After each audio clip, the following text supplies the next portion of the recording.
hopes, but he soon saw their improbability, and felt that the preservation of the Grand Duke depended alone on him. Nadia dragged herself along. Whatever might be her moral energy, her physical strength would soon fail her. Michael knew it only too well.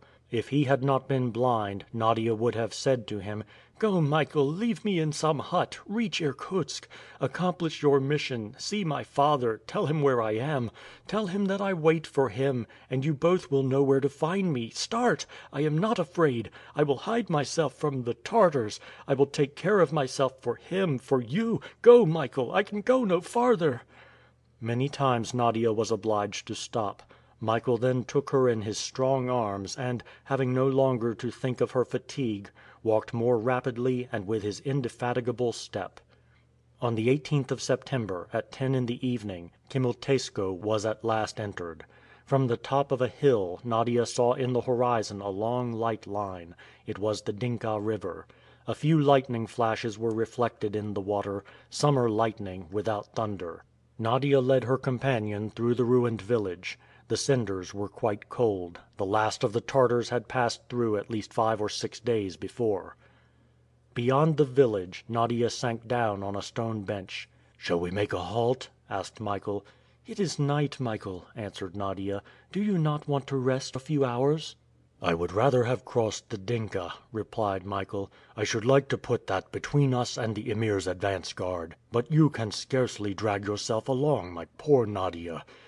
"Come, Michael," returned Nadia, seizing her companion's hand and drawing him forward.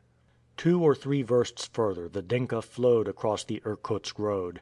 The young girl wished to attempt this last effort asked by her companion. She found her way by the light from the flashes. They were then crossing a boundless desert, in the midst of which was lost the little river. Not a tree nor a hillock broke the flatness. Not a breath disturbed the atmosphere, whose calmness would allow the slightest sound to travel an immense distance. Suddenly Michael and Nadia stopped, as if their feet had been fast to the ground. The barking of a dog came across the steppe. "Do you hear?" said Nadia. Then a mournful cry succeeded it, a despairing cry, like the last appeal of a human being about to die.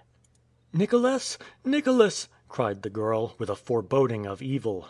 Michael, who was listening, shook his head. "Come, Michael, come!" said Nadia, and she who just now was dragging herself with difficulty along, suddenly recovered strength, under violent excitement.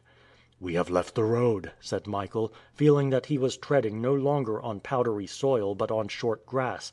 "Yes, we must," returned Nadia. "It was there, on the right, from which the cry came." In a few minutes they were not more than half a verst from the river. A second bark was heard, but, although more feeble, it was certainly nearer. Nadia stopped. "Yes," said Michael, "it is Serko barking. He has followed his master." "Nicholas!" called the girl. Her cry was unanswered. Michael listened. Nadia gazed over the plain illumined now and again with electric light, but she saw nothing, and yet a voice was again raised, this time murmuring in a plaintive tone, "Michael?" Then a dog, all bloody, bounded up to Nadia. It was Serko. Nicholas could not be far off. He alone could have murmured the name of Michael. Where was he? Nadia had no strength to call again. Michael, crawling on the ground, felt about with his hands. Suddenly Serko uttered a fresh bark and darted towards a gigantic bird which had swooped down. It was a vulture. When Serko ran towards it, it rose, but returning struck at the dog. The latter leapt up at it. A blow from the formidable beak alighted on his head, and this time Serko fell back lifeless on the ground. At the same moment a cry of horror escaped Nadia. "There! There!" she exclaimed. A head issued from the ground. She had stumbled against it in the darkness. Nadia fell on her knees beside it. Nicholas, buried up to his neck, according to the atrocious Tartar custom, had been left in the steppe to die of thirst, and perhaps by the teeth of wolves or the beaks of birds of prey. Frightful torture for the victim imprisoned in the ground, the earth pressed down so that he cannot move, his arms bound to his body like those of a corpse in its coffin. The miserable wretch, living in the mold of clay from which he is powerless to break out, can only long for the death which is so slow in coming. There the Tartars had buried their prisoner 3 days before. For 3 days Nicholas waited for the help which now came too late. The vultures had caught sight of the head on a level with the ground, and for some hours the dog had been defending his master against these ferocious birds. Michael dug at the ground with his knife to release his friend. The eyes of Nicholas, which till then had been closed, opened. He recognized Michael and Nadia. "Farewell, my friends," he murmured. "I am glad to have seen you again. Pray for me." Michael continued to dig, though the ground, having been tightly rammed down, was as hard as stone, and he managed at last to get out the body of the unhappy man. He listened if his heart was still beating. It was still. He wished to bury him, that he might not be left exposed, and the hole into which Nicholas had been placed when living was enlarged, so that he might be laid in it, dead. The faithful Serko was laid by his master.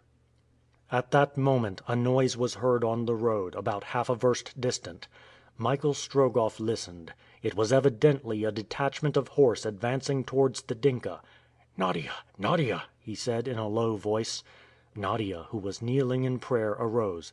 "Look, look!" said he. "The Tartars!" she whispered. It was indeed the Emir's advance guard, passing rapidly along the road to Irkutsk.